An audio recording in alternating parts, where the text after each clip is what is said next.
the fear. Play a couple of roles. Interject the fear somehow. Hello to the live stream. Welcome to day 2 of Canada Reads. It's been an interesting day 1, as we always say. It goes super fast. Day 1, especially as you're still introducing the world to your books, and obviously there's huge fans of the books that you're championing, but there's also people who haven't read the books at all. So you have to balance both those things, and the time it takes to introduce the world to the world of your book, Canada Reads Day 1 is already over before you know it. But today we have some time to sink our teeth into stuff. We can get into things a little bit deeper. Scott, you seem like you've never been more relaxed, right? I'm chill, dude. Yeah, no, absolutely. All the nerves are gone. Yeah, that's good. Yeah. We were Pressure's talking off. also right before we started that you talked to the author, and there's Yeah. everybody's. She has such a comfortable. good heart and spirit, and I think we're both just excited that I could talk about this book on TV. And it's such a weird book. And to be able to talk about it on this platform is so cool because I don't think books like this often get brought to the forefront of culture, and I think it's just really cool that I was able to do that. So. Sure, and it has, it's referred to as, you said that about Hench as well, but I this is genre bending. Yours is like genre eluding almost. Like people are like, I don't know what to, nobody's really written a book like this, right? Yeah. Her role as an environmental historian, or her expertise, obviously as a PhD in that world, is definitely on display as you're reading. Absolutely, yeah. Isn't it best-selling too? Yes. #1 in nonfiction? We already won. It is a best-selling nonfiction book in Canada, so that's like a mate. Like I got that email, I think, like at least a month ago, and it's still there. So to know that people are, grabbing this book and reading it is like, that's a win to me. It's so cool. Yeah. Thanks for reminding me that. Yeah. Be grateful, be happy, everything's okay. He repeats to himself. You sold it. You sold it to yourself. I think you believe that.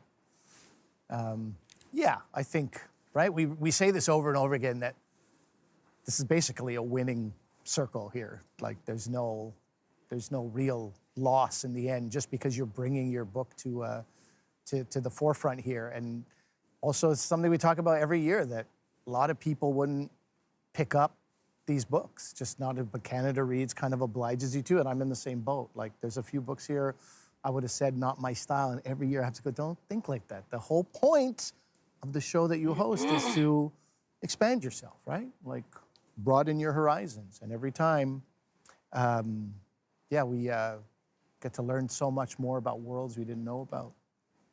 The CBC Books bestseller list, by the way, is the one that you're referring to. Yeah, that's right. Yeah, good old CBC Books, huh? Every year, making it happen. There's a lot of stuff. If you didn't know where to start, like I want to read, but I don't know where. Just go through the Canada Reads short lists, long lists. There's a lot of great stuff. A lot of Great stuff. stuff written by people who normally wouldn't have a voice, wouldn't have a reach, wouldn't have a platform. So Yeah. it's a nice thing. No, I'm blabbing on right now, but that's to give you guys your time. You're I know channeling some, your world's smartest person junior energy.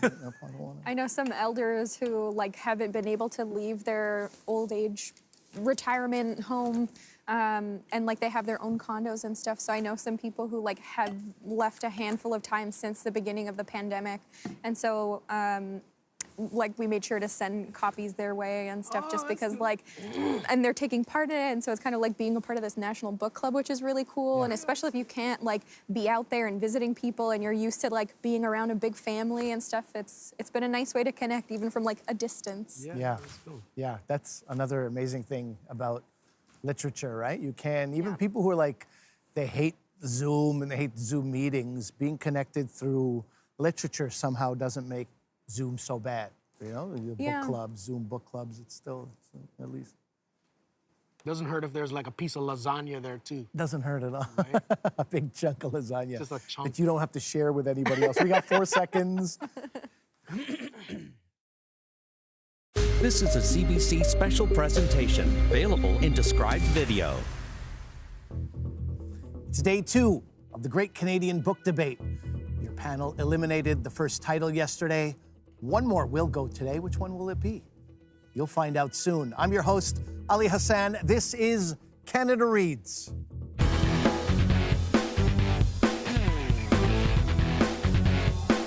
This is Canada Reads, Canada's annual title fight. Well, hello and welcome back. Yesterday was a tough day, but all 5 panelists have come back for more. Who are your contenders in the Great Canadian Book Debate this year? Let's find out. Hi, I'm Paul Sung-Hyung Lee. I'm an actor. I'm championing Hench in this year's Canada Reads. I think a show like Kim's Convenience is proof that representation matters, because when you give people a voice, other people start listening. Okay, see you. Hey there, I'm Rosie Etta. I'm an Olympian and a broadcaster, and I am championing the Midnight Bargain in this year's Canada Reads. Rosie Etta, she's been around for a long time, Canadian 400-metre hurdler. She set the Canadian record of 54.29 in the semi-final. Hi, I'm Scott Hellman. I'm a singer-songwriter, and I'm championing Two Trees Make a Forest in this year's Canada Reads.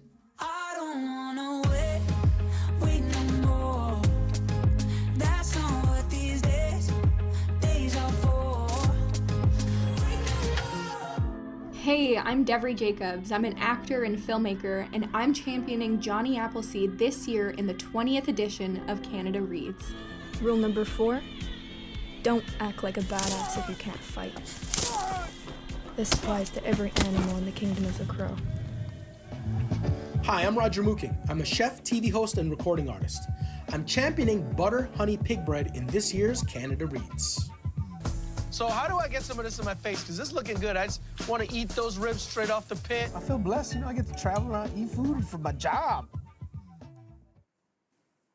Those are your Canada Reads 2021 contenders. Now, before we get to today's debate, I did want to share some news that one of our panelists got yesterday. Kim's Convenience, the show that Paul Sung-Hyung Lee is on, is ending after 5 seasons. And Paul, I know it's been an emotional time for you. I was on Twitter looking at your feed. Did you have something you would like to say before we move on to the books? Yeah, thank you so much for this opportunity. I don't want to distract too much from this, guys. Thank you so much. I just want to really address the fans. The fans made this show, and the amount of support, the outpouring of support and words yesterday meant a lot. It's a tough time, but I want to say thank you so much for letting me into your home, our casts, for letting us into your homes and being a part of your family. It was an incredible experience. It was such a privilege, such an honor. Thank you so much. Thank you to CBC for giving us this opportunity as well. We love you guys. Okay, see you. Thank you, Paul. From my family as well. My kids have been very entertained by you guys. Thank you very much for that. All right, back to Canada Reads. Yesterday, we had our first elimination, and after 4 votes, it was tied 2-2. Paul and Rosie voted against Two Trees Make a Forest, and Devry and Scott voted against the Midnight Bargain. It came down to Roger. He voted against Two Trees Make a Forest, which of course means that it was eliminated. And that makes you, Scott, our first free agent. So tell us, how are you feeling today? I'm ready to be convinced, to be persuaded. No, I'm a bit heartbroken. Two Trees didn't get as far as I thought it would. But I think there's a lesson in this moment in that I would call for any reader who is struggling with this book in the ways that some of the panelists here have, to take a deeper look at the natural world. I really believe that we need to at least attempt at incorporating the natural world in our stories, but also see it as the story. And I think really the only way to overcome this dire moment in history is to get away with these anthropocentric viewpoints and really start looking at nature as our story. So that's what I really believe, and that's why I love this book. Thank you, Scott. It's a great reminder why people should read Two Trees Make a Forest.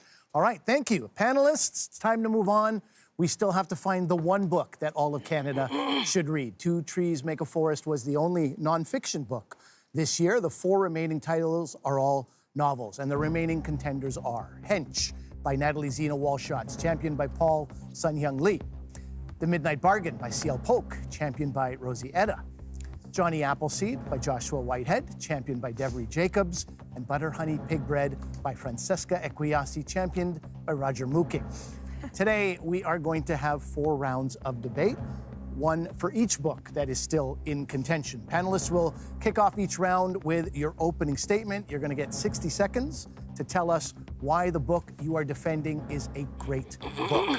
After that, we will open it up for debate. Are you ready? Let's do this.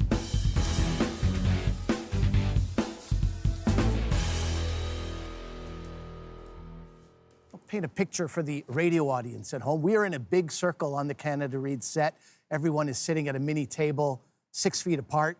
It is for COVID protocols, but also to keep you panelists apart. You never know, huh? You never know what could happen over here. So we are going to go clockwise around the room for these debate rounds. Paul, you are on my left, and that means you're up first. You're championing Hench by Natalie Zena Walshots. It is a science fiction novel about a woman named Anna who works crunching data for supervillains. I'm going to give you 60 seconds. What makes Hench a great book? There is a confidence in Natalie's writing style and a self-assuredness in her storytelling that makes this book flow effortlessly for the reader. This is pace. And while she doesn't sacrifice substance over style, there are many instances of stylistic choice that are so carefully curated and employed, it's easy for the reader to overlook and complete the complexity of how these exchanges are structured. This is craft. Now, a great example of this are Anna's text messages with June as a modern-day take on the epistolary style. Now, these exchanges work because as a reader, you're drawn into the familiarity of this form of communication in a voyeuristic way. And because they are authentic and believable, you learn so much more about the dynamic of their relationship. Now, this is just one example of a seamless transition between literary styles that is masterfully executed. A book that has confident storytelling, pace, craft, substance, style, that is greatness. With 3 seconds to spare. Thank you, Paul. All right, panelists, you've heard what Paul had to say. What do you think? Scott, let me start with you. It's always me. Just kidding. You're the most relaxed. Maybe that's why. I agree, honestly, with everything you said. I thought the quality of this book that I liked the most was how it was written. I thought it was written very well. I thought the story flowed really, really well. I was captivated for the whole story. To me, it was the content and the message of the story that I had a problem with. But craft-wise, I thought it was written really well. I was so enthralled the whole time, and it kept me. The suspense was great. I had a hard time reading the passages about the superhero at the end in a big ball of mush being dragged through the world. That was difficult to read, but yeah, no, for me... Well, you were saying the content and the message were what you struggled with, and I think you tell me if I'm quoting you correctly, yesterday you had said that it wasn't as uplifting as you would have hoped it might be. Yeah. Is that the message you're Yeah, I to? think this book relies on a relativism that I find to be empty and a bit nihilistic. It feels like this book ended and I didn't feel like there was a good over evil. It felt like there was it felt like nothing had won and everybody was wrong and right. And I don't feel that way about the world I live in and didn't reflect the world. Right. Paul, let's have your reaction to that. No, it's like that's super valid and totally cool. But that's what I really liked about the novel, is the fact that it didn't come up with any answers. It leaves it to the reader to sort of mull these themes over in their minds and have discussions with other people about the complexity of what is good versus what is evil. And really, some of the themes that Natalie touches on too is like, is it social media? Is it the way people look at things, and how are perspectives shifted by public opinion? And do we give these big corporations or these big authoritarian organizations the benefit of the doubt because they're doing good? What is the good and what is the cost of doing that good? And where's the accountability? We look at different police forces. Are they allowed to get away with more, or are they above the law because they're doing good? Why are they not being held accountable? And I think these are great sort of issues that are sort of cloaked in a great story. And Sure. that makes it accessible Sure. for the readers, because you think you're just reading a fun tale about superheroes and villains and how one of them becomes a supervillain. But if you look at the morality hidden, couched within this story, it's wonderful because it spurs discussion. And I think that's what good literature does. It makes you think and it makes you want to talk about it. Right. I see that. But my problem more is that I think this character discovered what many of us have discovered before in our lives, is that the world can feel inherently meaningless, inherently frightening, and we don't know where morality lies. I think it's the role of the individual to find the goodness in the world and to let go of resentment and anger and to find beauty and goodness. And I love that, and it's absolutely valid, but it's one of those things too, it's a line in the novel where it says, at least henching is honest. They don't couch, they don't hide behind, we're doing good and still be just as rotten as everybody else. And it is that. It's not about not finding the good. It's about really identifying what is good. Sure. Now, let me bring some other people into the discussion here, too. No, not at all, Paul. I think what you're saying is obviously very valid. But, Roger, let me ask you what your thoughts were, not just on the book, but what Paul has been saying about this book. You know, one thing I'm hearing back and forth here is like this relativism around good versus evil, right? And, you know, Scott's position is I had to look or seek for the good. And you're saying, you know, the good is this thing and it's circumvented around by these negative principles, right?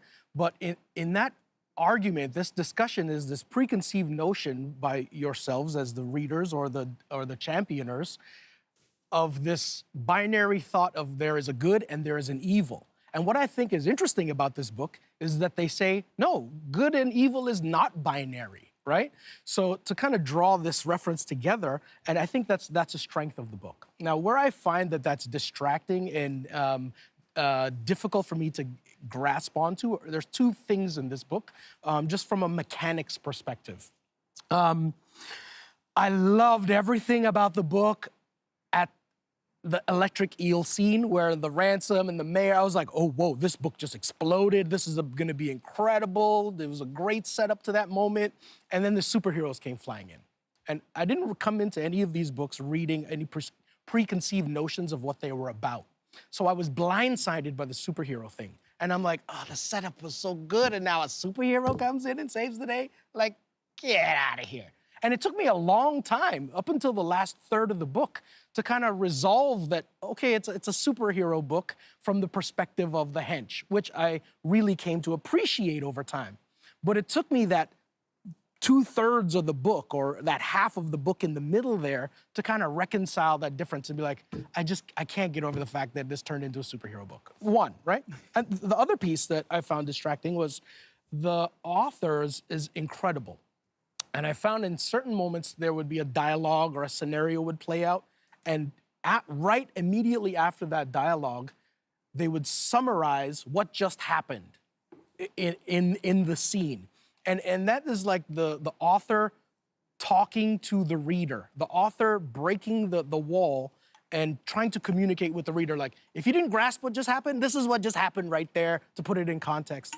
And I found that it really undermined the talent of the writer. The writer is incredible, Natalie. What are your but she responses pandered to the reader. Yeah, no, I would not say that she panders to the reader at all. I think there's a lot of huge leaps that she leaves up to the reader to sort of come to a conclusion of what actually happened in that scene. And yes, there are descriptive passages in there. And yes, she does summarize in certain ways to add details that might have been missed in the action of the novel. But let's get back to the whole superhero showing up. You have a novel where she is literally working for a supervillain sort of corporation, and you didn't expect superheroes to show up? I find that really, come on, Roger. You know it's going to be about superheroes because that's literally what she's working for. Exactly. You see her in a superhero cape, or a supervillain cape. But I went straight to pages, straight to words. I go Just as straight you to were words. sort of caught off guard with the arrival of superheroes, I think everybody else is as well, because she's meticulously built up this world of the hench, and it's very, very familiar. They've got administration, human resources, all these things. So it feels like, oh, this is our world. And then the supers come in, and you're suddenly thrown on your butt. And that's the exact effect that I think Natalie wanted to affect, because they come in and then all hell breaks loose. It's chaotic, it's messy, it's nasty. And they actually cause way more damage than had they the little kid just chopped off his finger than anybody else, because how many lives are lost trying to save this kid's finger. I know, this moralistically, And that's you what kinda go look at that. blindsided me. That's what I'm like, really, what this makes kid it just chopped off his exciting. finger. It's the mayor's son is for ransom, and now a superhero comes in, like, get out Yeah, of here. and that's the trope, but she All right. flips it and makes it so much more interesting. Let's leave it there. We'll make enough time for all 4 books today. But thank you to all of you. That is it for this round. Rosie, you're sitting next to Paul, so you are up next. You're championing The Midnight Bargain by C.L. Polk. It is a fantasy novel about a woman named Beatrice Claiborne who lives in a world with rigid social rules. She's supposed to give up her magic and get married, but doesn't want to. 60 seconds are on the clock. What makes The Midnight Bargain a great book? The Midnight Bargain is an immersive read to be enjoyed by the very young and not so young. C.L. Polk takes the fantasy genre and declares it her own. They add romance and lace in race and magic, and they have the confidence to allow taut friendships to unfurl and reveal love, loyalty, and courage. The backdrop of an oppressive patriarchic society is clearly designed to stand and fall as an abomination, which further highlights the protagonist's struggle and triumphs. The tertiary characters are expertly crafted to add humor, intrigue, and page-turning tension to the story. The book invites the reader to run alongside Beatrice and Yspeta as their sisterhood of sorcery blossoms. The author establishes the protagonist's acute desperation from page 1, and somehow they build on that desperation throughout the tale to a fevered pitch and a richly satisfying conclusion. There is a magical resonance emanating from the narrative that powerfully compels the reader to delight in devouring each and every page. Very nice to time. Thank you, Rosie. Okay, panelists, you've all just heard what Rosie had said about, Rosie has had to say about The Midnight Bargain. What do you think, Debbie? Let's start with you. Of course you're going to start with me because I had the critique on it yesterday.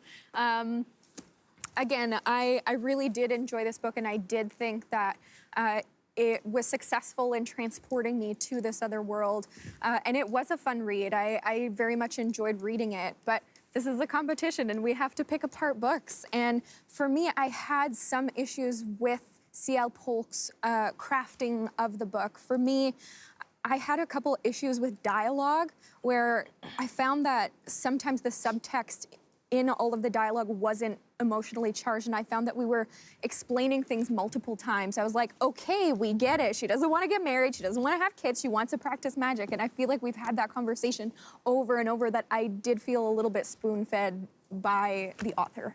What are your thoughts on that, Rosie? As far as that repetition goes, well, in track and field with athletes, you have to repeatedly tell yourself in your mind that you can do something. You have to say it over and over again. Repetition is the key to success. And this is what she does because it's a battle of the mind. This story all takes place right up here. Whether she's battling spirits or societal oppression, it all happens here.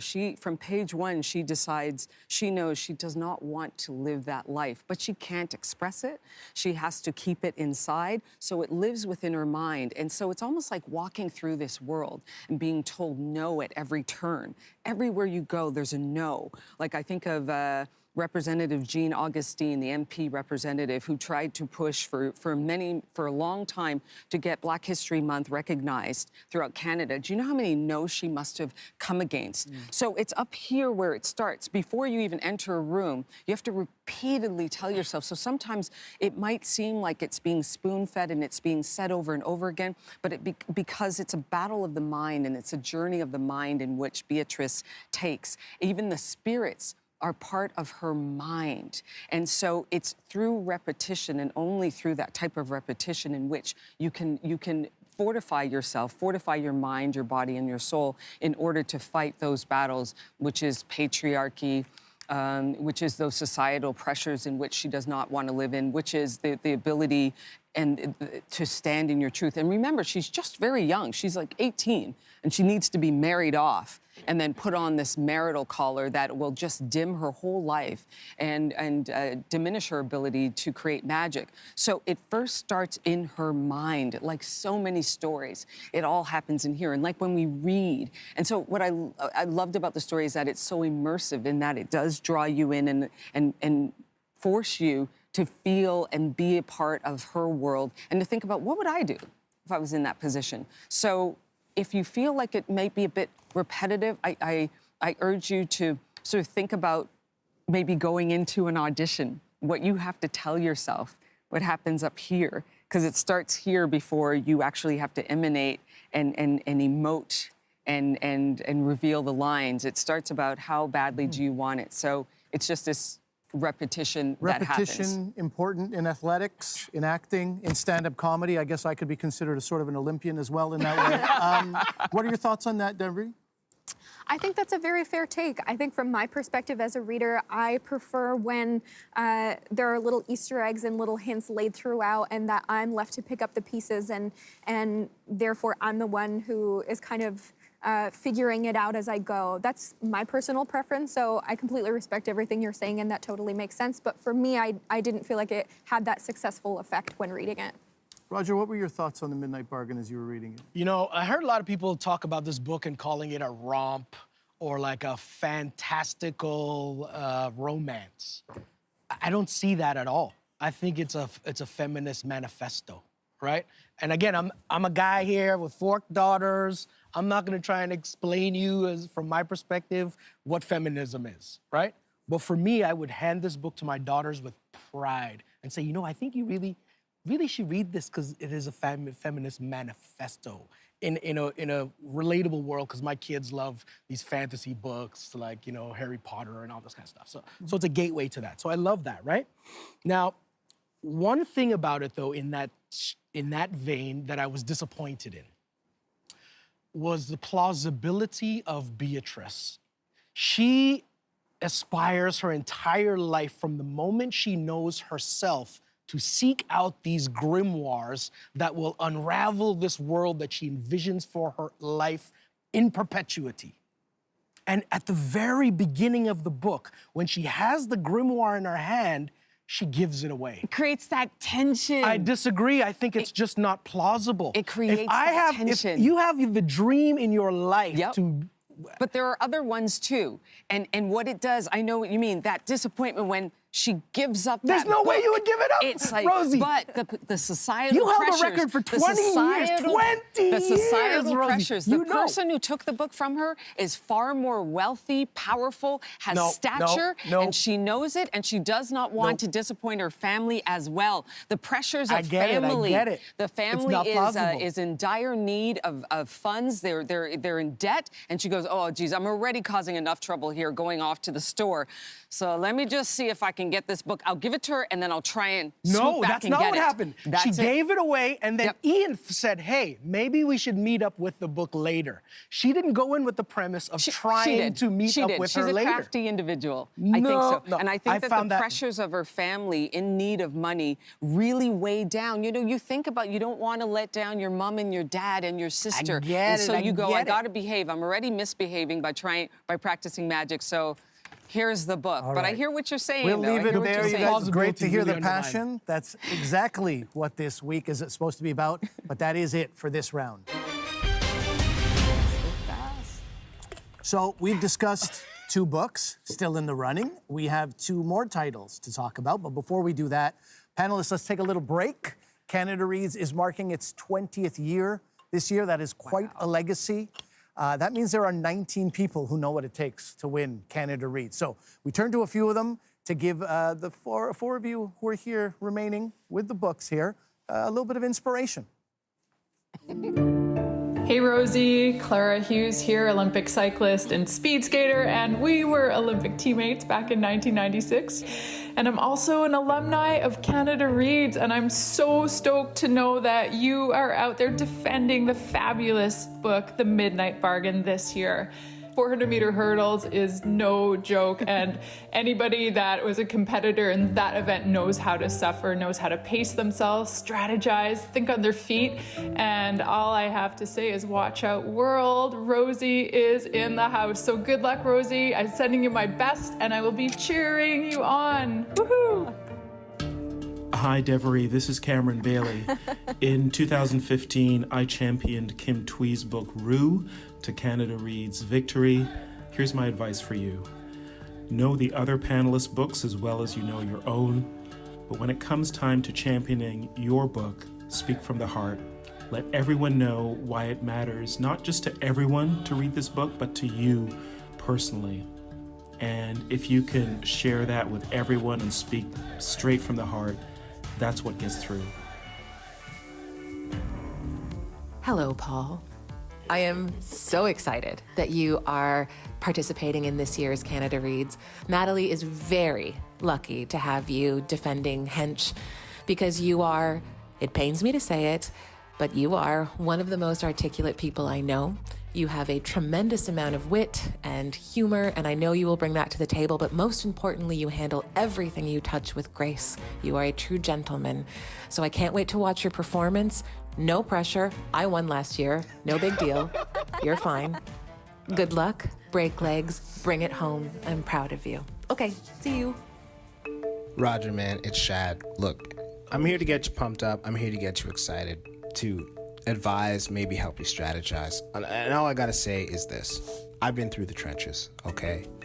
My experience was so painful. I had to go head to head with Alan Thicke, the great Alan Thicke, rest in peace. During some formative years of my life, Alan Thicke was Dr. Seaver, okay? Basically my white dad.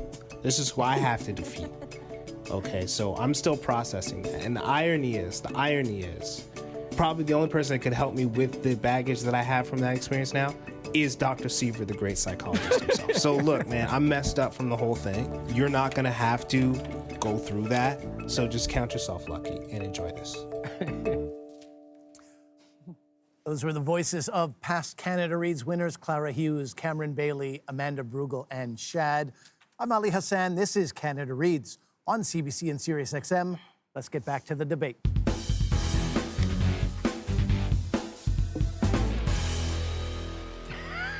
Scott, with no offense intended, obviously, we are going to skip past you around the Canada Reads circle. The book that Scott was championing was eliminated yesterday, which makes him a free agent and very dangerous. But Deborah, you're next to Scott, and that means it's your turn. You're championing Jonny Appleseed. It is a novel about an Indigenous queer young man who lives in the city. When his stepfather dies, he needs to raise enough money to return home for the funeral. You have 60 seconds. What makes Jonny Appleseed a great book? In Jonny Appleseed, Joshua Whitehead writes that home isn't a space, it's a feeling. You have to feel home, and to feel it, you have to sense it, smell it, taste it, hear it. And it isn't always comfortable, at least not an Indian home. And given time, it becomes mobile. It's this sense of home that makes Jonny Appleseed a truly exceptional novel. Jonny welcomes us into his body and his memories as we embark on his journey of coming home to his community and to himself. Jonny Appleseed is a masterfully written novel that's so honest, so personal and intimate that oftentimes it's confused for memoir, and Josh confused for Jonny. Joshua's capacity for holding all the anguish, beauty, love, and sassy-ass humor within this novel is an absolute triumph. And that is what makes this such a great book. Jonny Appleseed, amen. With 3 seconds to spare. Thank you very much, Devery. Okay, panelists, you just heard what Devery had to say. What do you think? Paul, let me ask you first. I loved it. Jonny Appleseed, it was a devastating book to read. It was a hard book to read for me because it was a perspective that I'd never been privy to before. And it was enlightening and absolutely heartbreaking at certain moments. There were moments of uplifting love, too. Like his relationship with Kokum, I absolutely adored. But it was a difficult read for me to go through just because he'd gone through so much. And that was transformative. I mean, that book transported me to that place. I didn't know if I wanted to be there while I was doing it. I think it's an important message, absolutely. But there were moments where I wanted to kind of escape from the pain that he was feeling. And that's a success on his part, to really make the reader empathize with that. And so I felt that. The one thing that I wish had been a little bit more prevalent was the pressure to get home. I never once felt like he was never going to get back to the reservation in that. As we went through his journey, which was so painful and uplifting at the same time, I never thought, there was never any real pressure for him to get home, it seemed, other than the ones that he was sort of going through emotionally, which I think is valid.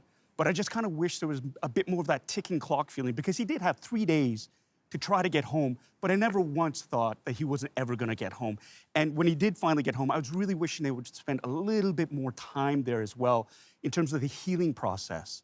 because there was so much built up to that journey to get home. When he finally did get back, I just kind of felt like, oh, I wish we could have just sat there a little bit more. But I adored his writing. I adored the book. I think this is a book that should be taught in schools, to be honest. I want my sons to read it. And that's just the one minor thing that I really wished was just a little bit more in terms of that. But it's not very much, to be honest. Absolutely. I think that's a very fair argument that you didn't feel that he had enough stakes and obstacles preventing him from going home. But I don't think, for me, that was the messaging of Jonny Appleseed. For me, it was him kind of looking through this photo album of his past memories and everything that brought him to this point. And while it wasn't necessarily a chronological timeline in terms of memories, it very much was an emotional timeline, an emotional structure that crescendos to this point in time. And for me, there was enough healing or beginnings of healing when he returned home, when he finally got to hear the story and dream that his Kukum had for him, that telling him who he is, that he finally got to have a reconciling with his mother, that he finally got to see his grandmother's grave and reconcile and apologize to her for having taken so long to come home. So I completely understand where you might desire more obstacles in Jonny returning home, but for me that really wasn't what it was about. Let me get you in there, Rosie. What are your thoughts on what's been said about the book? Yeah.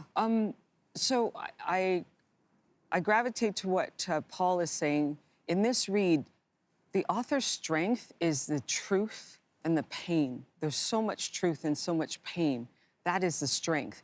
But it's also where the book falters, in my view, just because the strength and the pain in particular is what pushes me away and turns me into an observer. I feel almost like a voyeur. I feel like when he and his mom come back together and their pain is so heavy and they're at the table and it's palpable, I almost want to, I feel helpless. I want to turn away and then turn back again. I feel like I'm sort of pushed to a point where I have to stand back. There's a barrier in that his strong, stark writing creates that kind of barrier. When he talks about one of the characters, I think it's Nietzsche, who's from the blood vein and says she's so fierce, and the way in which he describes her is like, wow. This is somebody I'm not really sure I could meet up with. I would want to meet up with. Like, it's so powerful, but yet it feels like there's a barrier and I'm to stay on my side and observe what is happening. This is a book that is a triumph and much respect, much respect. The starkness of it, the way in which he describes even the food, some of the food that could kill you and some of the food that could bring you back to life is so separate. And then one other thing, I'll just say this, when he reminisces about taking a bath with his mom and he's in the bath and then his mom gets out and he takes little sips of the dirty, the water. That was so private to me. I felt like, he didn't want me to see that. I felt, again, the barrier. Again, strong writing, but I feel like I'm just told to stay here. Scott, did you connect with that? In particular, I'm talking about that sort of helplessness and that barrier that Rosie's talking about. I loved that about the book. I loved it. I loved how helpless it made me feel. It transported me to that feeling of helplessness. Yeah, I just loved it. And you know, the point about Jonny not being able to, or the lack of urgency, I get that, but I also feel like it's the strength of the book because, you know, Jonny is getting home by means of sex work. And the agency in that, in being able to say, this is my work and this is how I'm making my money to get home, and for him to be able to do that, like, I think that's a story that I haven't heard, and I think it gives power and agency to people in that field of work that is so refreshing to me, that there isn't this, like, struggle. It's like, no, this person owns that job for themselves, and that's how they make their money, and that's how they're gonna get home back to the res. Like, I thought that was so cool. So. Let's leave it there. That's it for this round. Oh, I have so much I could say. All right, Roger, you are sitting next to me on my right, completing the Canada Reads Circle. You are championing Butter Honey Pig Bread by Francesca Equiasi. It is a novel about twin sisters and their mother. The twins return home to Nigeria after several years away, and the three women reconnect and they rebuild a fractured relationship. I'm going to give you 60 seconds as well. What makes Butter Honey Pig Bread a great book? All right, so we're talking and discussing books, right? And it's all very subjective. But one thing that is really pervasive, we look at this as art. Any great art stays with you. Mona Lisa is powerful because we're still debating her smile. Marvin Gaye, 1971, said, "What's going on?" We're still trying to figure out what's going on, right? Beyonce drops Lemonade and she sings a vocal and she's crying through the song. You resonate with that because it's relevant and it lingers and it will stay with you forever. What's great about Butter Honey Pig Bread is that it's so incredibly dense with literary mechanisms, prose, poetic, flowery phrase, incredible picturesque storylines, right? But it's also very simple. It's not cloaked in all this myriad magic. And the essence of it is underpinned with the mechanics, the structure. It's a non-linear structure, and it's like that on purpose because we're trying to relate to the people, not the time. When you have a tragic event in your life or a joyous event in your life, you remember the picture of that moment, not it was March 6th, 7:35 p.m. Thank you. And this allows us to talk about uncomfortable things and relate. All right. Rosie, let's have your thoughts here about Butter Honey Pig Bread and specifically what Roger has said about it. The non-linear aspect of the writing and the simplicity of it is something that can be, that you can appreciate. The strength is the characters and the developing characters and their relationship to one another.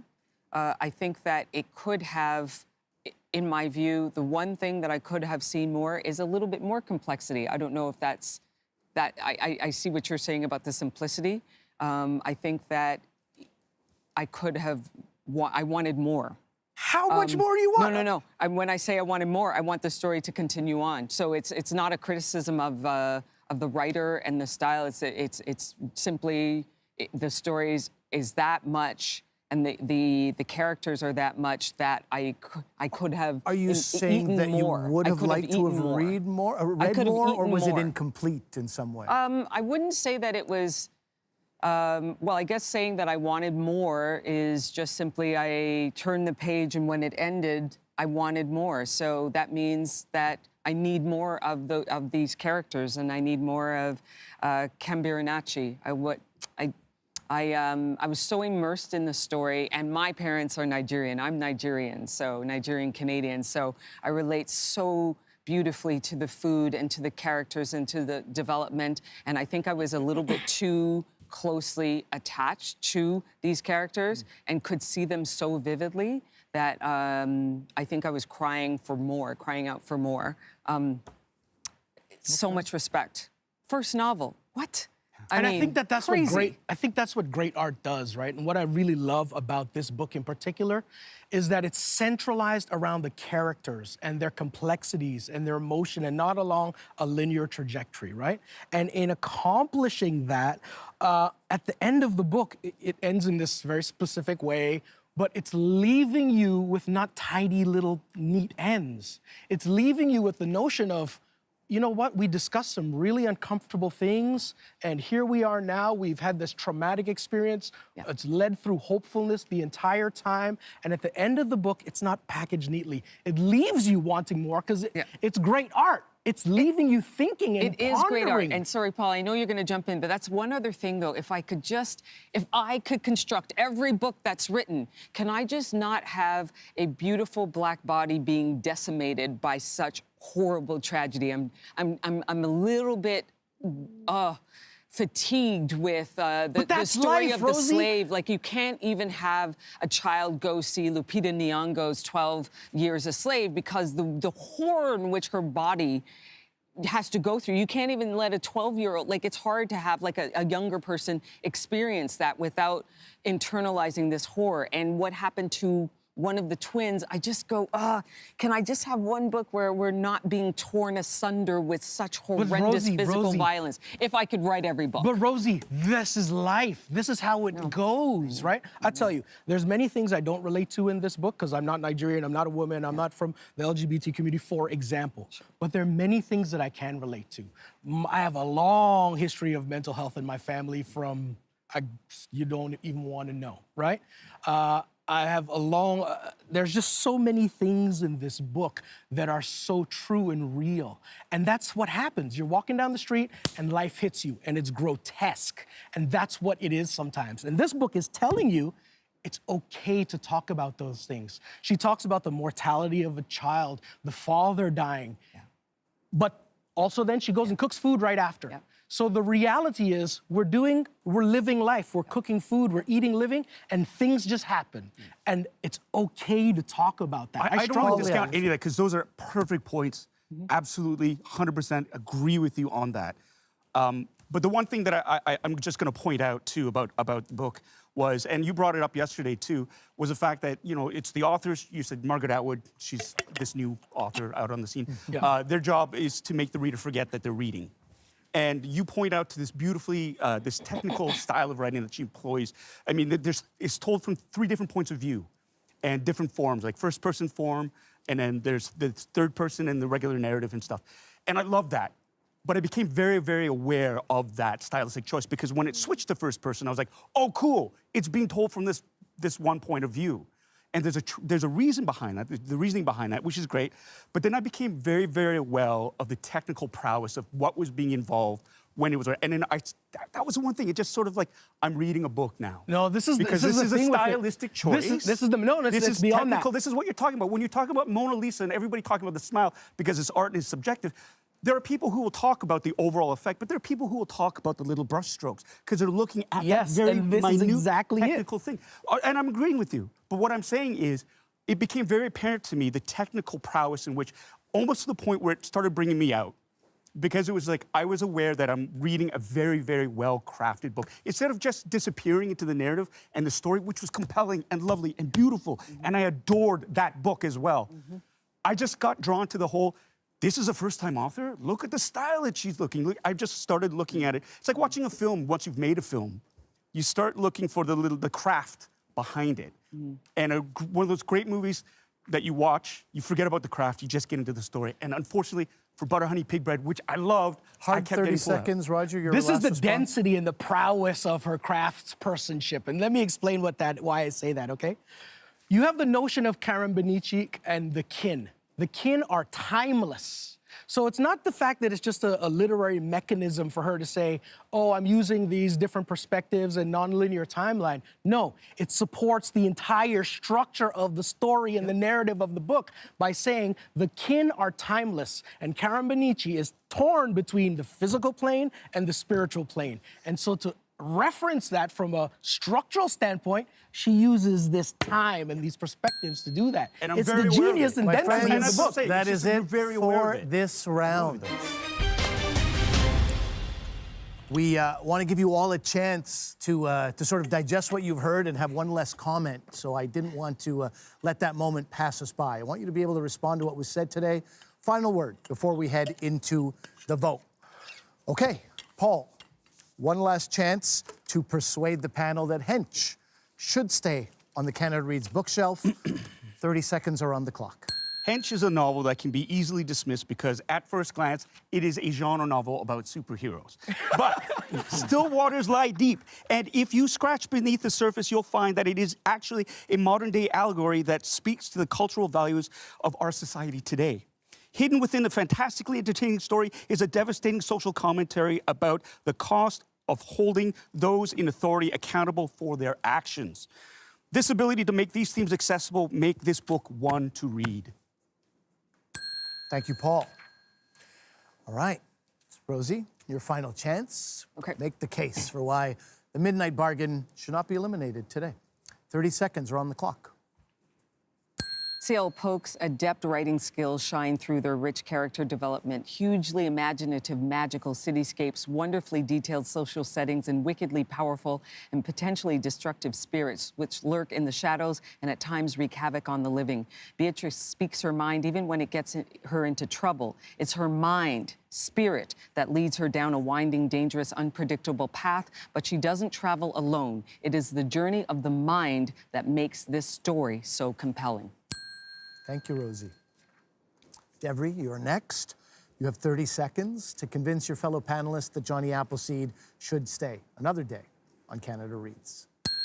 I thought it was really interesting that you took away feeling helpless in Jonny Appleseed, whereas when I read this book, I don't feel helpless, but I feel resilient, and I feel proud of my community, of Two-Spirit, of Indigenous Queer, and of the women from our communities. Picture the image of being sullen and sexy, carrying the both within the novel. And whether or not you like the content or the subject matter of Jonny Appleseed, objectively, you cannot tell me that it is not well written. Every character is three-dimensional, and reading it is a full-body experience and is beautifully told. Thank you, Devery. Roger, last but not least, it is your turn to make one last argument to persuade your fellow panelists to not eliminate butter, honey, pig bread today. 30 seconds are on the clock. Butter, honey, pig bread is about how people relate. Essentially, it's how do we relate to one another? And it's done in an unapologetic way. It's told very specifically from a Nigerian perspective with Nigerian words and phrases that are not translated, but they are so humanitarian. You understand the context of everything so greatly, you don't need to do that because it is relatable, because it's hinged and based on emotions of the lowest, most dramatic form and of the most hopefulness throughout. It asks, what is our place in the world and how do we relate to others? Thank you, That's Roger. what it's about. Okay, panelists, that is it for today's debate. Wow. Still goes fast. It's time to vote. You have the ballots in front of you. Please mark an X beside the book that you want to eliminate from the competition. When you've marked your ballot, Lucy Mann from the Canada Reads team will be here to collect it. Which title will be eliminated today? Will it be Hench by Natalie Zena Walshots? That's the book that Paul Sun-Young Lee is championing. Will it be The Midnight Bargain by C.L. Polk? Rosie Edda brought that title to the Canada Reads table. Will it be Jonny Appleseed by Joshua Whitehead? That is the novel that was chosen by Devery Jacobs. Or will it be Butter, Honey, Pig Bread by Francesca Equiasi? Roger Mooking selected that novel for Canada Reads. Whatever title it is, it will join Two Trees Make a Forest by Jessica J. Lee. That title was championed by Scott Hellman, and it was eliminated yesterday. All right, yeah, it went as fast as yesterday. I said day two goes slower, and I made myself a liar. That also went very fast. Lies. Yeah. I noticed again, some of you take your time with the vote. Roger, you dive in. You're like, I got Fairly it. decisive. Yeah, Fairly decisive. Yeah. Scott, you were thoughtful, much in the way you were yesterday as well. Thanks. Yeah. Try to be. Yeah. No, absolutely. This is a tough one today. But also, your thoughtfulness is something that is very visible. Your eyes go up, your hand strokes your chin. Yeah. I'm emotive, I You're suppose. emotive. Yeah. That's exactly the words I was looking for. I will remind you all that, whoever goes yesterday, I in a moment of consolation, I wanted to tell you that whoever goes off of Canada Reads first, you join a pretty esteemed group. I don't have the names of who goes on second, but I will tell you this: as you aspire towards your goals, past Canada Reads winners have included a number of great authors. Cameron Bailey had championed Rue, which is a great book by Kim Twee. Lawrence Hill's The Illegal was championed by Clara Hughes and won in 2016. 15 Dogs by Andre Alexis, defended by Hummel the Poet, won in 2017. We've had a number of wonderful books. Lawrence Hill has won twice, actually, the only author to win twice on Canada Reads. Thank you, Lucy Mann. She's delivered the ballots. So let's go through these. As I've told you before, no secret ballots on Canada Reads, so we will be going through all of you and getting a response. Devery Jacobs, tell me, who did you vote to eliminate today? I voted the same way that I did yesterday, and unfortunately, that's for the Midnight Bargain. Okay. One vote to eliminate the Midnight Bargain is on the table. Rosietta, how did you vote? I voted differently today to eliminate the powerful, beautiful Jonny Appleseed. One vote against Jonny Appleseed is on the table. Scott Hellman, how did you vote? I'm so sorry. I voted for Hench. Yeah, I liked it, but I was persuaded by your arguments. I really was. He says he's telling Rosie that he was persuaded by her arguments, and when you say you voted for Hench, of course, you voted to eliminate against Hench. it, So yes. we have one vote against the Midnight Bargain, one against Jonny Appleseed, and one against Hench. Danger of them free agents. You see that? There it is. There it is, right for you, right in front of your eyes. Paul Sun-Hyung Lee, how did you vote today? Well, thanks for convincing Scott to vote against Hench. So in retaliation for that, no, I did vote for, Midnight Bargain. Yeah. I loved it. Loved it. But I felt like it was a story I had read many times before. But I think it's a fantastic book for younger readers as well, so. Okay, that's 2 votes against the Midnight Bargain. Roger Mooking, how did you vote? I voted Jonny Appleseed. It's 2 votes against Jonny Appleseed, 2 votes against the Midnight Bargain. We have a tie. Well. Okay, so when we have a tie, what does that mean? Well, let me turn things over to the Canada Reads rulebook. We have a tie. The panelist who did not vote against either of the books up for elimination must break the tie. This is the case even if that panelist is defending one of the 2 books up for elimination. Scott Hellman, that is you. If you didn't pick up on that, you voted against Hench with only had 1 vote against it. You have to break this tie. Making enemies. Yeah, well, I mean, I feel like everybody knows that it's done with respect. Yeah. But can I vote for him? Book, he may turn it over to you himself, actually, Roger. I don't think he's too comfortable with this. But yeah, you have to break this tie that is in place between Jonny Appleseed and. Do I just say it out loud? You just say it out loud. It's gonna have to be Midnight Bargain. I'm sorry. The Midnight Bargain has been eliminated from Canada Reads. Okay. Wow. We don't have much time left on our radio program, but I do want to give you a moment here, Rosie, just to see how you're feeling.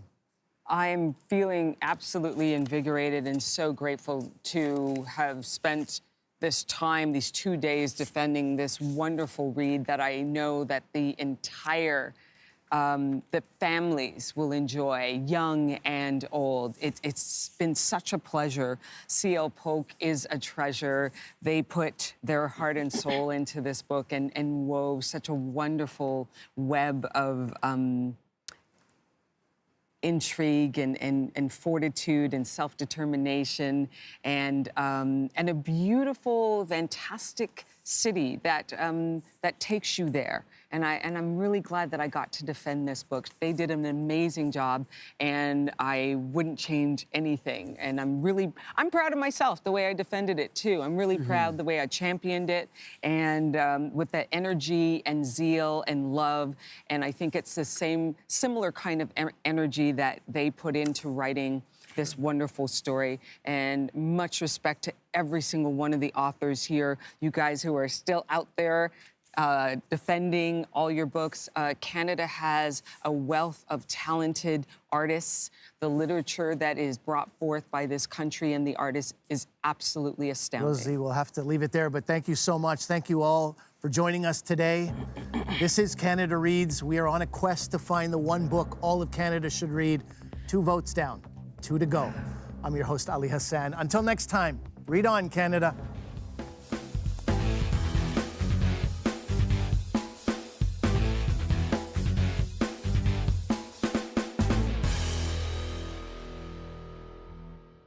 If you're watching on TV or online, you'll see that I'm still here along with panelists. Nobody's taken off in a huff. Good. Canada Reads after show. We just had our second Canada Reads elimination, and we said goodbye to The Midnight Bargain by C.L. Polk. It joins Two Trees Make a Forest by Jessica J. Lee, which was eliminated yesterday. So we have some time left on the clock. We have about 4.5 minutes. We can talk about what went down today. We can also take some questions from the audience. I do want to say this before we move on. One of our panelists just got some good news during the show, and he shouldn't be aware of it. I didn't see him on his phone. Scott Hellman just got nominated for a Juno Award for Music Video of the Year for Wait No More. So congratulations, Scott. Thank you. That's such an honor. Very happy to be able to deliver that news to you face to face.